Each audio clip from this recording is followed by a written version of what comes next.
रक्षाबंधन पर भाई ने बहन को मारा, थप्पड़ एक दिल को झकझोर देने वाली पारिवारिक कहानी। रक्षाबंधन के दिन घर में उत्सव का माहौल था। चारों तरफ खुशियां थीं, हलवे की खुशबू रसोई से आ रही थी, बच्चे हंसते खेलते, घर में रौनक फैली थी।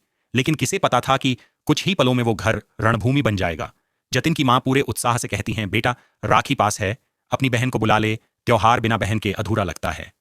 जतिन मुस्कुराते हुए अपनी बड़ी बहन प्रियंका को कॉल करता है। प्रियंका अपने दो बच्चों राधा और गौरव के साथ मायके आती है। मां के चेहरे पर चमक आ जाती है, बच्चों की किलकारी गूंज उठती है। घर में जतिन, उसकी पत्नी पल्लवी, उनके बच्चे राहुल और दिव्या और अब प्रियंका के बच्चे भी शामिल हो जाते हैं। मोहल्ले में चर्चा होने लगती है, शर्मा जी का पूरा परिवार आ गया है, इस बार तो राखी बड़ी धूमधाम से मनेगी। रामू काका, जो मोहल्ले के सबसे बुजुर्ग और समझदार व्यक्ति हैं, अपने बरामदे में बैठे बैठे बोले, जैसे जैसे बच्चे बड़े होते हैं घर में नए रंग आते हैं, पर एक बात याद रखना, बहन भाई का रिश्ता बहुत नाजुक होता है, उसे ईगो से नहीं समझ से निभाना पड़ता है। सब हंसते हैं, लेकिन उन्हें नहीं पता था कि रामू काका की बात भविष्यवाणी जैसी निकलेगी। अब कहानी में वो मोड़ आता है जहां राखी की मिठास में कड़वाहट घुलती है। चारों बच्चे खेलते खेलते आपस में भिड़ जाते हैं। बात कुछ खास नहीं होती, बस राहुल और गौरव के बीच खिलौने को लेकर तकरार होती है। लेकिन पल्लवी, जो पहले से प्रियंका से जलन रखती थी, गुस्से से तमतमाती हुई गौरव को थप्पड़ मार देती है। गौरव चीख पड़ता है, राधा रोने लगती है, प्रियंका दौड़ती हुई आती है और चीख कर कहती है, भाभी बच्चों की इतनी सी बात पर आप हाथ उठा रही हैं, बच्चों में झगड़ा आम बात है। पल्लवी, जिसका चेहरा पहले से तेज था, अब फट पड़ा, तेरे बच्चों की बदतमीजी अब बर्दाश्त नहीं होती, घर में आए नहीं और तमाशा शुरू कर दिया। प्रियंका तिलमिला जाती है और दो टूक जवाब देती है, जब से मैं इस घर में आई हूं आपने कभी अपनापन दिखाया ही नहीं। क्या मायके में भी अब अपनों के साथ अपनों जैसा व्यवहार नहीं मिलता?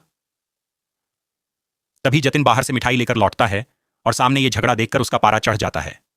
बिना कुछ समझे गुस्से में आकर अपनी बहन प्रियंका को जोरदार थप्पड़ मार देता है। पूरा घर सन्नाटा, प्रियंका के चेहरे पर आंसू और अपमान एक साथ बहते हैं। वह कहती है, जहां राखी बांधने से पहले भाई थप्पड़ दे दिना आरीची, वहां राखी क्या राखी रह जाती है। वो अपने बच्चों का हाथ पकड़ती है और गेट की ओर बढ़ती है। तभी पीछे से मां की आवाज आती है, जतिन ये क्या किया तूने? आज के पवित्र दिन तूने अपनी बहन को थप्पड़ मार दिया। तुझे नहीं पता पल्लवी को तेरी बहन से जलन है? तू अब अपनी बीवी के अंधे प्यार में इतना डूब गया कि अपनी बहन को भूल गया। बेटा, बीवी तो घर की रौनक होती है, लेकिन बहन दिल का टुकड़ा होती है, उसकी जगह कोई नहीं ले सकता। जतिन सकपका जाता है, मां मैंने जानबूझकर नहीं किया, बस मैं उलझ गया था। शालिनी यानी प्रियंका गुस्से और दर्द में डूबी हुई कहती है, मां अब मैं इस घर में एक मिनट भी नहीं रहूंगी, ये घर अब मेरा नहीं रहा। पल्लवी ने मेरा भाई, मेरा हक और मेरा मान सब छीन लिया। मोहल्ले वाले भी घर के बाहर जमा हो जाते हैं। कोई कहता है, क्या हुआ शर्मा जी के घर? कोई कहता है, अरे भाई ने बहन को थप्पड़ मार दिया। माहौल गर्म हो जाता है। रामू काका आगे आते हैं और कहते हैं, बिटिया राखी सिर्फ धागा नहीं होती, वो रिश्ता जोड़ती है, मगर जब घर के अंदर ही जलन, ईगो और अहम पलने लगे तो राखी भी टूट जाती है। जतन बेटा, बहन का रिश्ता संभाल ले, वरना जिंदगी भर पछताएगा। जतिन फूट फूट कर रोता है, लेकिन प्रियंका नहीं रुकती। फिर 1 साल बीत जाता है। राखी फिर आती है, मगर इस बार घर सूना है, मिठाई की थाली अधूरी है, बच्चों की हंसी गायब है।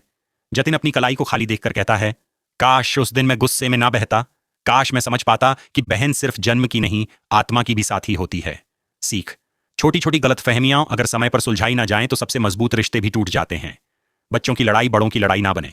और खासकर रक्षाबंधन जैसे दिन, जब एक धागा भाई बहन के रिश्ते को जोड़ता है, उस दिन ईगो, अहंकार और गुस्से को त्याग देना चाहिए। क्योंकि राखी सिर्फ धागा नहीं होती, वो वादा होती है उम्र भर साथ निभाने का। समझदारी से रिश्ते निभाइए, कलाई से नहीं, दिल से।